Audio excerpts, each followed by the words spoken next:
John F. Kennedy said, "Nothing compares to the simple pleasure of riding a bicycle."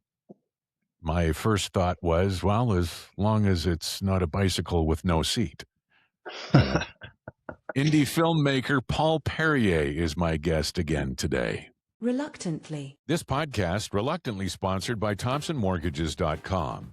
If you are set to renew your mortgage in 2026, reach out to Thompson Mortgages first. TimberBuiltHomes.ca. Homes and cottages, recreational dwellings, and more at TimberBuiltHomes.ca. Concept Clothing and Culture.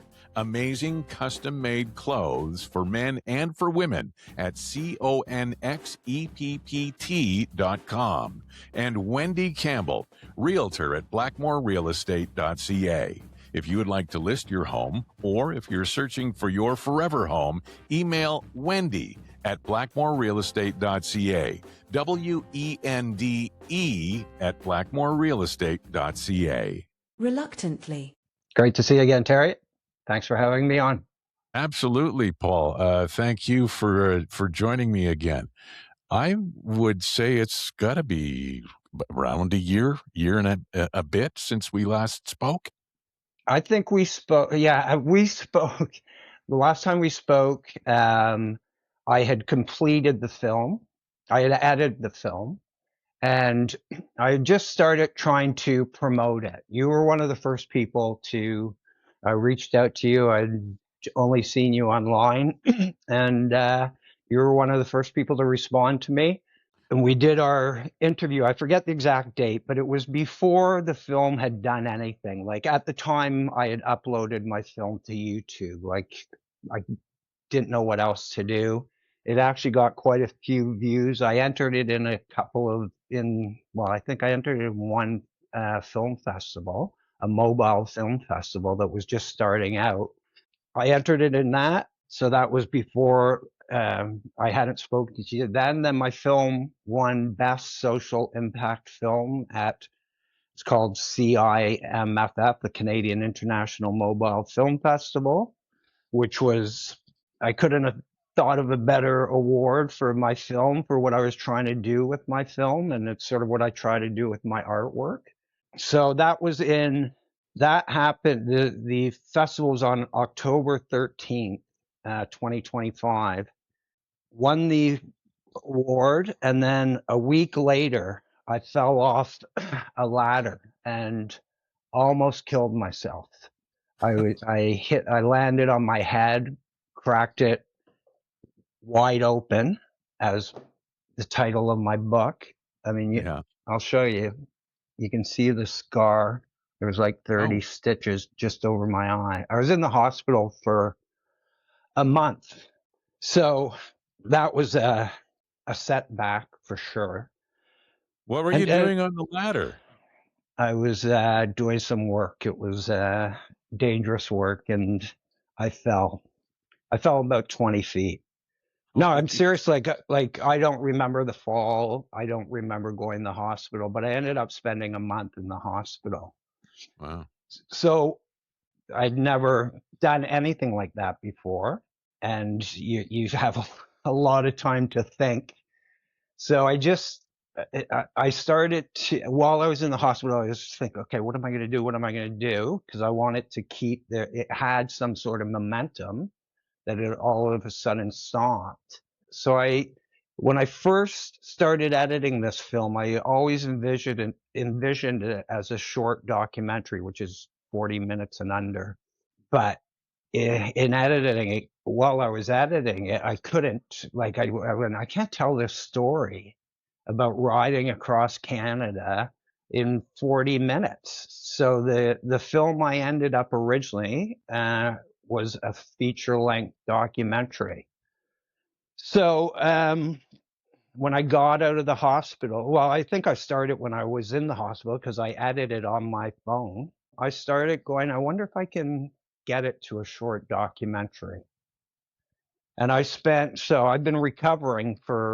I'm still recovering from the accident. It was a very serious head injury that I'm seriously lucky to be alive. And while I was recuperating, I started editing, and I was like, in a way, thank God for this film. I believe the film saved me. Like, I don't know what I would have done without it. Let's start talking about how you got to this point to begin. By the way, I just looked it up, and the first time you appeared on the Reluctantly podcast was March 25th. That was the release, so it's virtually a year. And Wow. here Yeah, we are, just at the tail end of March as a release for this episode. And yeah. I just want to go back to the email that you sent me about the final cut, uh, and the fact that you still love the feature length version, but this is how it's meant to be in the version that you're going to be submitting to festivals and that sort of thing now. So, uh, Right. and how that came to be with the falling off the ladder, your head injury, and then editing on your phone. But for people who may not have caught our first episode together, I suppose we should talk about my own private pilgrimage and the fact that you took 66 days out of your life at the age of 64, rode from Toronto to the Maritimes and Newfoundland, flew across to Vancouver, and then rode back to Toronto, always riding east. Right.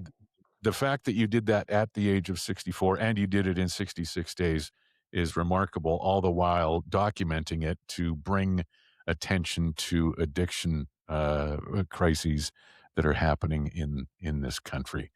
Yeah. So that's basically in a nutshell. And I guess you could say it all spawned from the previous documentary, Cracked Wide Open, with the woman that was dealing with addiction issues in Toronto, and that documentary that you did as well.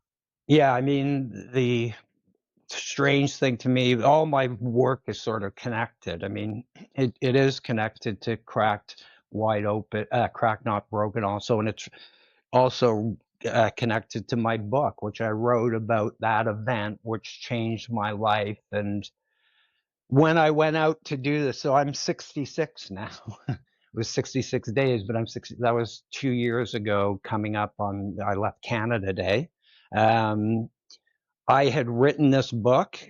I'd been trying to write it for 10 years. I always thought there was an interesting story there about living a creative life and having these weird experiences. Like, it's been a really interesting life. I've met really interesting people, but when I shot Crack Not Broken, and it wasn't planned, it just happened.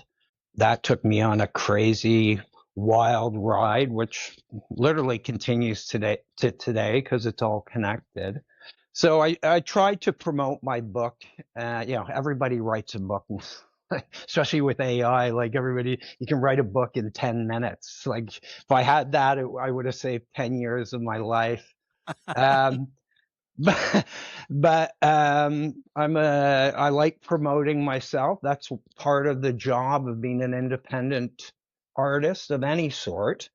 I tried hard to promote it. It's hard to get stuff out there, especially when you're not, I don't know, the top selling author or whatever. It's just hard for anybody. And then this crazy idea came into my head. I went, maybe I should ride across Canada and promote my book.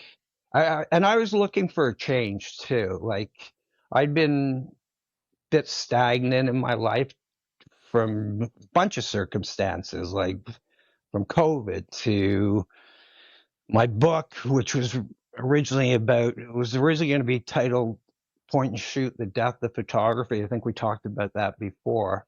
I hadn't done a film in a long time, and I just this idea came to me, and when ideas come to me, I think about them, and then I go, I'm going to try this. And I didn't think I'd actually even make it. I say that in the film at the beginning, like, I had never done anything like that before, but I thought something would come out of it, and I made it. And then I got back to Toronto. Part of the reason I did the trip is I've been in Toronto for 35 years now. I moved from Montreal to pursue photography, and it evolved into documentary filmmaking. I wanted to do something different. I hadn't made a film in 20 years. So I went out, did it, at it. When I got back to Toronto, I looked at the rough footage, which I had been doing every night. Like I would look at what I shot. It was on my phone, and as I looked at it, I was going, "Oh man, this is beautiful stuff." And it's like it's so easy to do. Like that's all I had was the iPhone, and I had a 360 camera too. Anyways, I looked at it and went, "Yeah, I think I have a film. I think I could. There's a really interesting story here." I had met interesting people along the way who talked to me about certain things, and I didn't know how I was going to tie it all together, but I knew there was something there. Anyways, I ended up going out west to edit it. I spent like 3 months in Kelowna, almost in semi-seclusion. My brother has a house out there, and he said, "Why don't you use it? We don't use it in the winter." So I went out, and that's where I edited the film. And I spent 3 solid months editing it, and I could only get it down to feature length film. But I thought that was it, and I thought, oh, I did it, and I'll see where it goes. And it went somewhere, and then the accident happens, and that changes everything. I mean, it changes my life again too. Like when you have a close call like that, you're going like, oh, there's a reason for it, I think. You talk about when you first started riding the bike and you documented it in the film, you left it in, it didn't hit the cutting room floor. You talked about whether or not you were going to be able to finish it. And not that it was a premonition or something like that. And then the accident on the ladder and the obstacles that were you had to overcome in order to have this get to this point.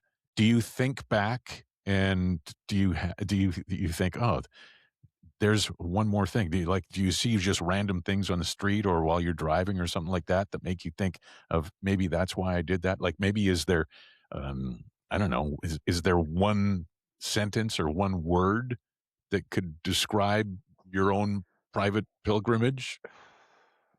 Uh, no, although, I mean, in relation to what you're saying, that I see things all the time. It could be a regular sign that I'll read at one point and think about and go, "Oh, is that sign meant for me?" Like it could be a stop sign, as simple as that. And I go, "Oh, is there something I should stop?" Or or I hear things like it's sort of the way I've lived my life for a long time as a photographer and as a filmmaker, like especially on this trip.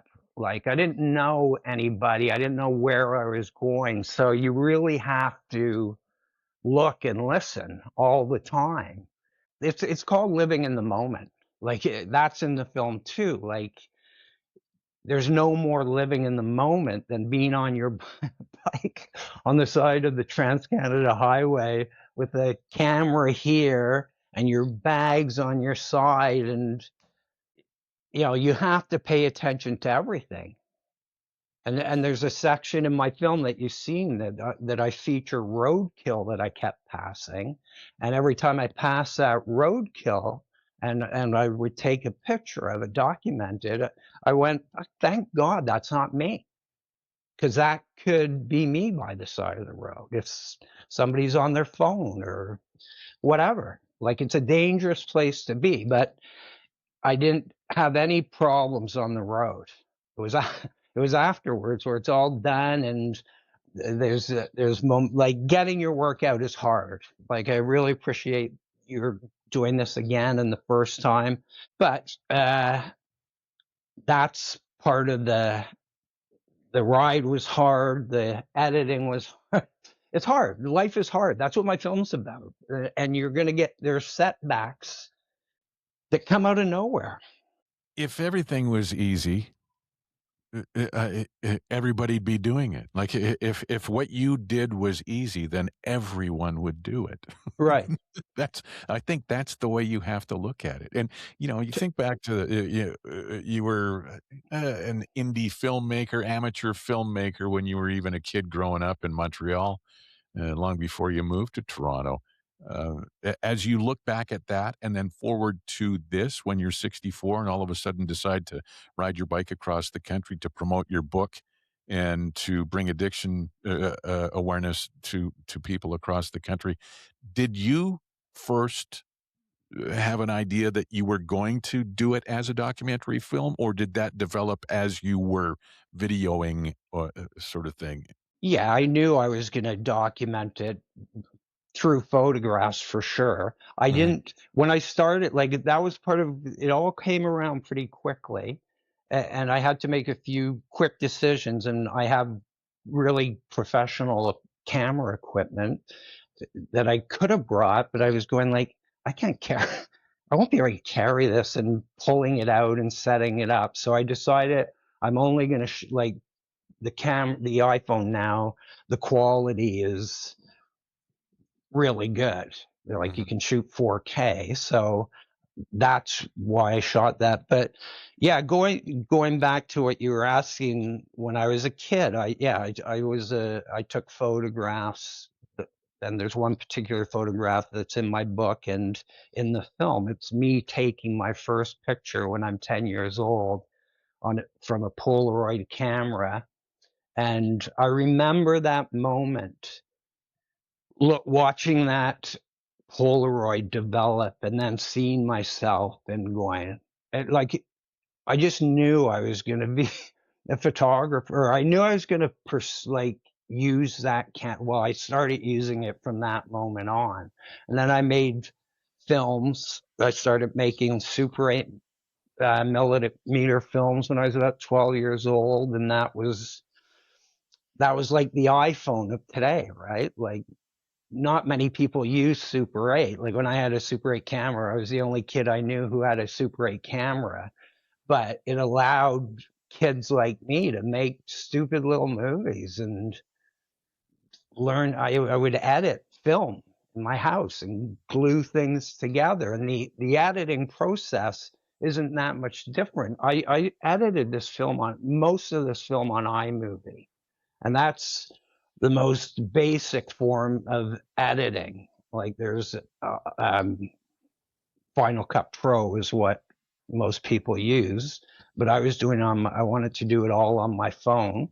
But it reminded me of being a kid and edit, like you only with Super 8 film, you only do basic little transitions and whatever. So yeah, I mean, it's stuff taking pictures, making movies, riding my bike are three things I started doing when I was 12 years old. And I'm good at all of them now. I'd like to take a moment to tell you how excited I am to welcome a new partner on the Reluctantly podcast. It's Timber Built Homes. Their focus is timber homes and cottages, year-round living, recreational dwellings, and beyond that, pavilions, barns, and freestanding timber-built offices. Complete information is available at timberbuilthomes.ca, and it's also where you'll learn about Timberbuilt's Home in a Box. It's fantastic. An entire home package shipped in a sea can anywhere in the world right to your build site. See the floor plans, sample builds, photo gallery, and most important, the prices right on their website, timberbuilthomes.ca. And please let them know that you heard about them on the Reluctantly podcast. Hey, give me a minute to tell you about Concept Clothing and Culture. ConXEPPT.com. Suits and tuxedos. And you can find them right here in Edmonton. They're handmade suits, custom tuxedos, tailored essentials, suits starting at $1,188. You choose everything. The color, the fabric, even the stuff on the inside. You know, the little pokey pocket thing that sticks out. It's amazing. It's a terrific experience. You can go through and get something as fancy as a tuxedo, or you can start with outerwear, matching sets, tailored essentials. They even do shirts, trousers, vests, and they do amazing couture for women. ConXEPPT.com. Concept Clothing and Culture. Look your best. Reluctantly. One of the reasons why I asked you if maybe there was, like you said, you wanted to ride across the country and promote your book, and then you were going to document it through pictures and maybe video. There's a shot in the movie where you can see you're holding your phone out and you're taking video of yourself, but it's a shadow, and the shadow, it's clearly visible that you're holding your phone, and it made me think of that because I know you were an independent filmmaker and you have the equipment. It made me wonder, and then you kinda answered that when we talked about it in your response, that you could have taken all of this stuff. That's why I just wondered if you thought, because I think the charm of making a movie like this on your phone and even though the quality is good, there's a certain graininess that comes with an independent film like this and all of the stuff that Yeah, is the content for it. Everything from the dead animals to, the video of the truck screaming past you and the picture of the CBC 93.1 sign as you're coming into Alberta. And like, there's just a certain amount of charm that comes with that raw footage. And yeah. that's why I wondered if the intent was there from the moment that you put both feet on your pedals, so I believe so. I mean, another thing I talk about in my book, which relates to exactly that, is when I was 7 years old, we moved to Westmount. We lived in Point Claire, but our family moved to Westmount in the summer of 1967, which was Expo 67. So our family went to Expo 67 that summer. And I remember going to the Canadian Pavilion where they had did you go to Expo 67? no. No. Okay. No, Anyways, I would have been I know you were young too. You're only a few I was years older seven than me. years old. Yeah, I was, just turned 3. Right. Yeah, so I was at at an aware stage. I remember going to Expo 67 for sure, and the Canadian Pavilion had a 360-degree theater in it, and they showed a film called "Oh Canada," and it was produced by the people who ended up inventing IMAX. But it was 12 cameras so it formed a 360. It was shown in the round, and it went across Canada, and that was probably the first documentary I ever saw, and it literally blew me away. Like you feel there's a scene where you're going over Niagara Falls and people are falling over, and as I was going across Canada, that was I went. I'm going to do my little version of going across Canada and showing what I think, well, not what I think is cool, but what I encounter. So it's a bit of a technology has come so far from 67 to now that that film cost millions and millions of dollars. And now you can literally shoot it on your phone and edit it on your phone and get it out there. What about the people that you ran into over the course of your journey? There's obviously different people regionally, a lot different people in the Maritimes compared to BC. I remember seeing the interview you did with the gentleman standing in front of the Sylvester Stallone statue with the machine gun in Hope, BC, Yeah. and talking to what revelations did you find that you maybe didn't expect from all of the people, maybe in a general sense? Um, Tons of revelations. Again, so I wasn't going out looking for people to interview. What happened? So the guy you just mentioned in Hope, BC, somebody tells me while I'm in Vancouver, I meet a friend of mine who I went to high school with. He goes, "You got to go to Hope, BC." I go, "Why?" He goes, "Sylvester Stallone statue." And I was howling, but I'm going near Hope, BC. So I go, "Oh, I'm going to go to Hope, BC." Which, have you ever been to Hope? Oh, yeah. Yeah. I've I stood had right never, there at that statue in that same park. yeah, yeah, yeah.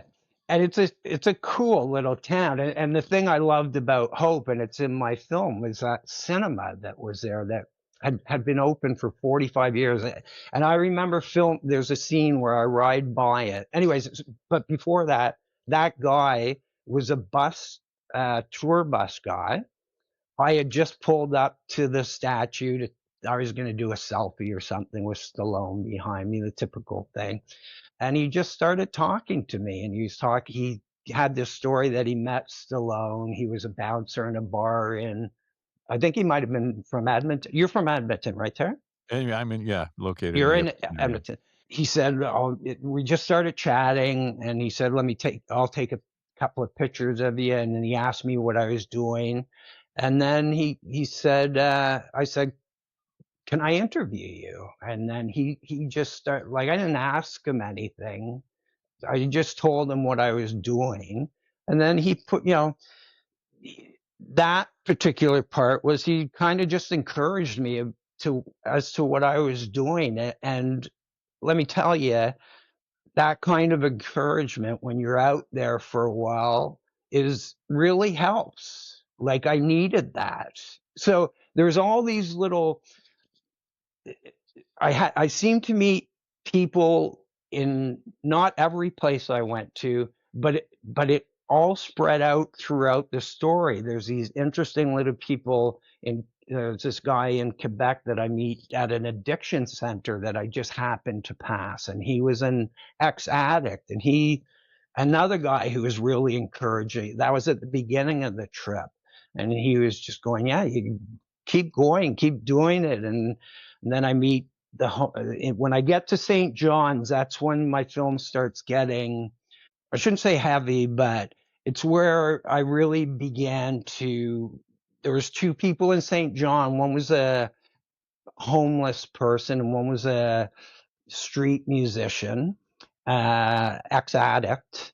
And I just went, wow, that's weird that these guys just came up and talked to me. And while I'm interviewing them, I'm just taking whatever they say, but as I put it all together, there were different little things, but they all sort of fit together and spread it. Like, even at the end, the hobos that I meet in Port Severn.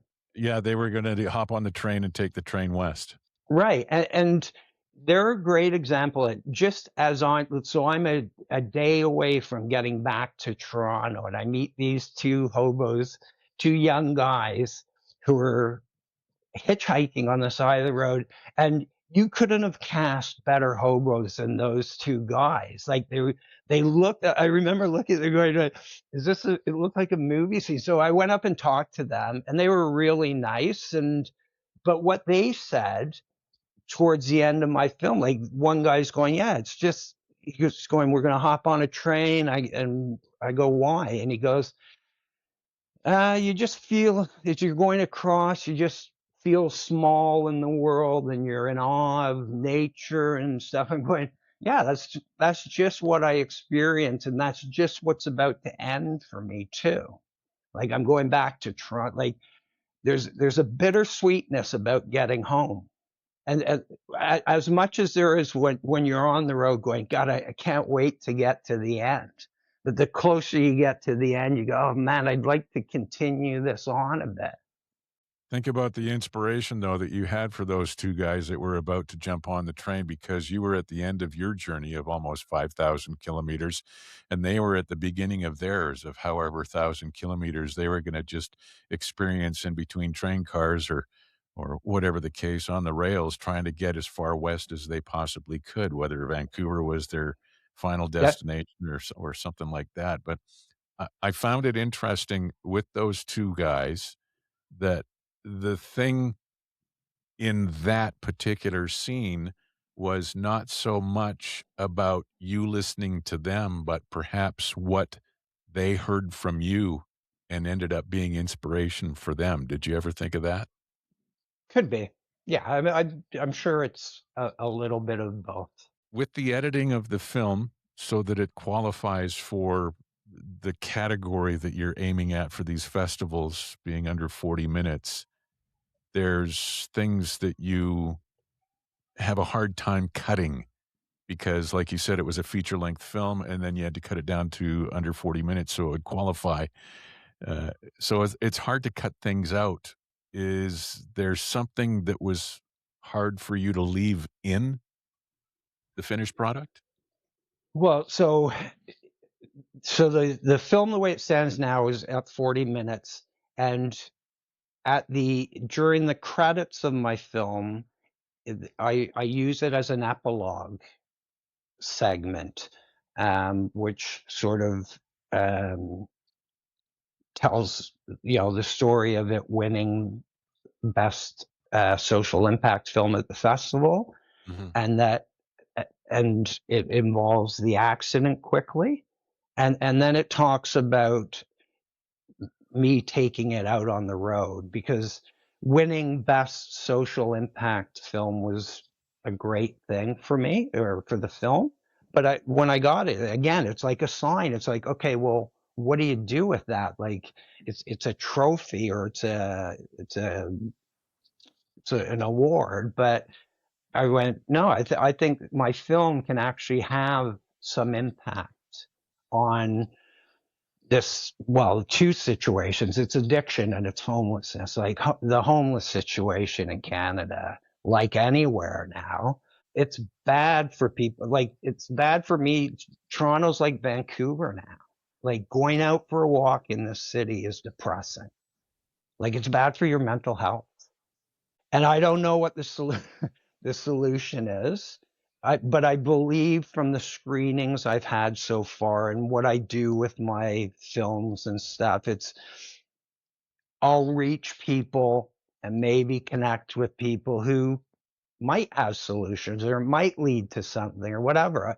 And, my film isn't to have a solution, it's to expose what's out there, and I have some background in it. That's why I did it. I'm not an addict. Well, I mean, I'm not a drug addict. Everybody has some sort of addiction, and mine is art. The piece that you fly from St. John's to Halifax, and then you fly to Vancouver and start your trek east toward Toronto. For people who haven't seen it and maybe are going to watch it, they might be a little confused because you start in Toronto and you go through Montreal Maritimes and then Newfoundland, and then you fly to Vancouver, and then you go back to Toronto on your bicycle. Yeah, Um, the Vancouver scenes is something that is different for me now than it was when I first watched the full length film that you sent to me, and hmm. I watched the shortened version now as Oh, well, the cool. full version. Yep. But there was a lot of the Vancouver thing in there, and the reason it hit different for me is because my daughter now lives a block away from Hastings. That's Hastings in Maine is Yeah. where you were taking a lot of that video. Yeah. My daughter lives in Chinatown, basically a block away from that, and doesn't walk through that all the time, but is very aware of the situation. Anybody who's ever been on East Hastings in the city Yeah. of Vancouver is going to be fully aware of what you documented there. Yeah. It's you cross a you.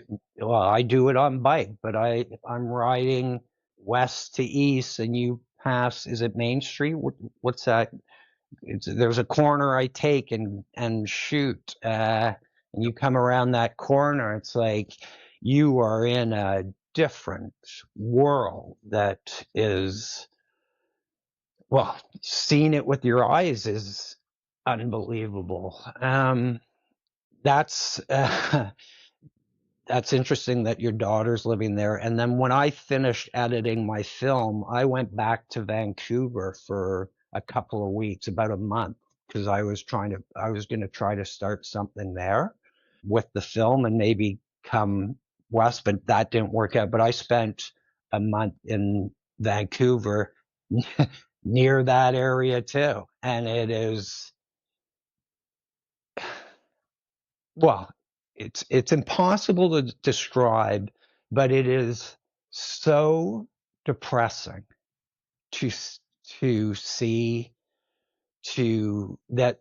that we let this happen, that it's grown to this, and it's getting worse. And it's happening in smaller cities, and I don't know how society deals with it. And part of the way most people deal with it is by keeping their heads in the phones while you're out on the streets. Like, I understand that, because to take in all that's really going on around you, like even if you're going in for a coffee at Tim Hortons now, it's like, it's like a mental hospital. Let me tell you about my mortgage broker for a moment. Mike at ThompsonMortgages.com has been client-focused for over 17 years. They take care of all the financial components of your real estate purchase so that you can concentrate on finding the perfect home. Whether you're a first-time buyer or renewing like so many other people in 2026, let ThompsonMortgages.com work for you. They find the lender, and it costs you nothing for their services. The lender pays. Download the app and get pre-approved in 60 seconds. ThompsonMortgages.com, 780-413-6743. Tell them you heard about them on the Reluctantly podcast. Reluctantly. This podcast is reluctantly sponsored by Wendy Campbell, realtor at blackmorerealestate.ca, serving the greater Edmonton area, proudly Canadian and locally owned. Contact Wendy at blackmorerealestate.ca. That's WENDE at blackmorerealestate.ca. Why does she not have a Y in her name? I don't know why. It's none of my business, probably none of yours too. Wendy has over 20 years of home sales experience. She has extensive knowledge of the new and previously owned home market.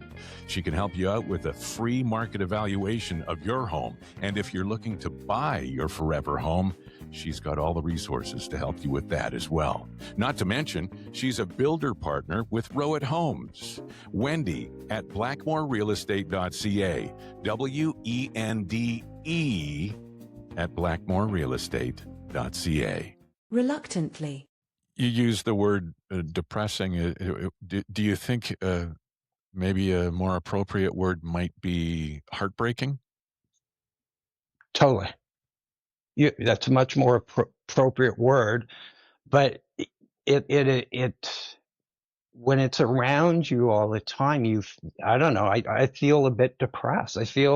I guess I put myself in their shoes, which is what you do as a photographer. I don't know. I do that. I put myself in a lot of people's shoes. It's not always that, but I mean, yeah, yesterday I was taking the subway, and there's a guy on a steep set of stairs sleeping upside down with his life in a bag, and people walking by him. I don't know. Is that empathy absolutely necessary for an artist? You are an artist. You're a photographer. You're a filmmaker. You show your thoughts, your feelings. You document what you see, how you see the world. Is empathy the number one thing an artist needs to have? I think it's important. Yeah. I mean, I started off as a photographer. That's what I started. That was going to be I was led to that career in a way. I want it to be, I talk about that in my book too, but I want it to be a filmmaker, but I never got into film school. So I studied photography and, became a photographer. But being a photographer, it's such a, I didn't really think about it before I did it, which is probably good advice for many things, including my bike trip. Like, if I had thought about my bike trip before I did it, or had gone, like a lot of people said to me, oh, you should go on a week trip and, test it out. If I had ever done that week trip, I would have never ridden across Canada. It was only once I got out there, I went, well, I'm going to go as far as I can.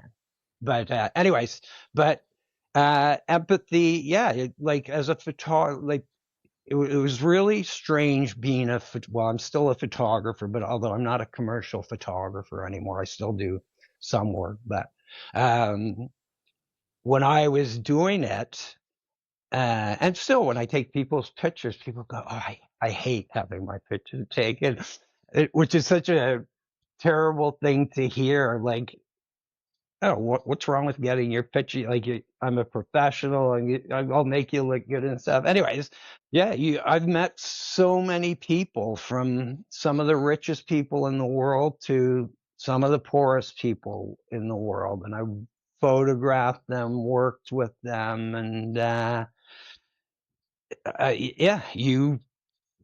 there's empathy. I put myself in their shoes, I guess. When you're a photographer, it's all about angles. It's all about where people are looking, where you're looking. Something looking straight on is going to be a different picture than if you're able to look at it from around a corner or something like that. So, it changes, like you said, you've met some of the richest people and some of the poorest people on the planet. Some of the poorest people can be the happiest, some of the richest can be the most miserable, and it's remarkable what you can capture with that lens, isn't it? Yeah, yeah, yeah. I mean, photography is it's looking through a lens. It's looking through a frame. Like I'm looking at you now. I don't have much behind me, but when you look, you used to look through a 35 millimeter camera. You've got a rectangular frame, which is going to be what's on your print. And that's what I spent most of my life looking through, different lenses. And yeah, photography is framing, like there's rules of thirds, there's all sorts of rules, but there's also breaking rules. And you can do anything in art, which is why making this film on a phone is the best medium to do it. Like it's not the best picture and it's not the best sound, but I wouldn't have got as beautiful a portrait. I consider it a beautiful portrait of Canada with all its good and bad. It's funny that you just brought up the sound because that's one of the things as the editing process takes place. There's the editing of what you see, but there's also the editing of what you hear. And I have a background in media, in radio, in Right. sound production, so I hear it very acutely when I hear an edit that is chopped or clipped Yep. or but I think part of the charm of your movie with the editing, with the sound, first of all, the songs that you add to it are particularly important and poignant to emphasizing what you see on the screen, which is amazing. And then the narration as well, because the narration isn't constant. It's interspersed with certain little dots of importance. And then I also think that the quiet in the film is as important as the music and the narration as well. That's so interesting and a really important part of my film. So while I was editing this, I didn't have any music in mind. I had met a couple of people whose music I was on the road, and one is the guy in St. John's, who's the street musician. He had this song about drug addiction. He goes, "I got to play you my song," and it worked perfectly in the film. And who else? I had a couple in Quebec. In the longer version, I had them I used their music on their piece. Then as I'm editing, like my original thought was, well, maybe I'll make the viewer experience what I did. So like just the sound of the bicycle, sound of the traffic, like cars going by. And then I needed music. I went, no, I've got to get music. So I started reaching out there was a guy I had met, I've never met. I met online, who's a musician who had given me music for something else. He gave me a couple of pieces of music, and then I had photographed. I do a series on Instagram called the Toronto Portrait. It's portraits, different series, and I had done a series called Potheads a couple of years ago, which was people smoking pot with pots on their heads. It's a really cool series. It's a really good series. Anyways, one of the guys who I'd photographed, so I'd met this guy, like when I started doing it, people in the community, the marijuana communities, it got quite a bit of attention, and people started reaching out to me going, oh, I want to do one of these. I want to do one. So this guy comes in, and he's in the marketing field, but he was a musician too. Anyways, as I'm editing, I remembered him, and I reached out to him and I said, hey, would you mind if I told him what I was doing, and he always wanted to make music for films. And he goes, yeah, use whatever you want. So I started going through his stuff, and I swear to God, it's like his music was written for my film. And those are some of the coolest scenes where what he's saying in his music is sort of what I'm thinking, but it wouldn't been as good if I'm just saying it. There are a few scenes where I do have sort of these monologues of thoughts. One's like I'm climbing a hill and I'm talking about the climb or whatever. But anyways, yeah, I ended up using I think about 15 of his songs, and his music makes my film. Yeah. Like I I think it's needed that. I think it's really powerful. I think it's terrific the way you added it in there. So tell me what's next. The CineCycle is happening at this event is April 3rd. Good And Friday. where is that? What's the story behind it? Is there like is that is it like a screening, a premiere kind of thing, or like can people go online and watch the movie on YouTube? Is it on a streaming service? How Okay, can people get rigged up with this? so while I was recovering, I spent my whole time re-editing it, the film down to 40 minutes. I've had 4 screenings of the film so far. I had 2 that were sort of private, small things, people I knew. I just wanted to show somebody and get some sort of reactions. And I thought, even at the first screen, I go, it's done, it's done. I was really happy with it. But with each screening I've done, I keep changing it, and I believe making it better. So I had 2 privates, and then I had a screening at the Cameron House. Do you know the Cameron House in Toronto? Why? Yeah, I've heard that. But is it It's not? It's a performance venue as well, is it not? Yeah, Queen and Yeah. Spadina. It's a bar. It's been there. It's been this Cameron House since the '80s. Oh, It's that's where, my buddy Mike Plume just played there not too long ago. yeah, That's why I know that. Yeah, okay. one of the greatest bars in Canada, really, for music and just a cool venue. And Uh-huh. it's where I had did my book release too, and my band has played there too. So that was the first sort of public screening of it, and that was 2 weeks ago. And that was a really cool screening. Like they don't show very many movies in the Cameron House, and we had the back room, and I had a guy who sang, and there was a comedian, no, not a professional comedian, but anyways, it was just a cool event. Now I'm doing it at CineCycle. Have you ever heard of CineCycle? Not until I'd corresponded with you. Right. And I hadn't heard of it till recently either, but it's been around since the '80s. It's a half bicycle shop, half film theater Oh, in perfect. a off Spadina Street in a laneway.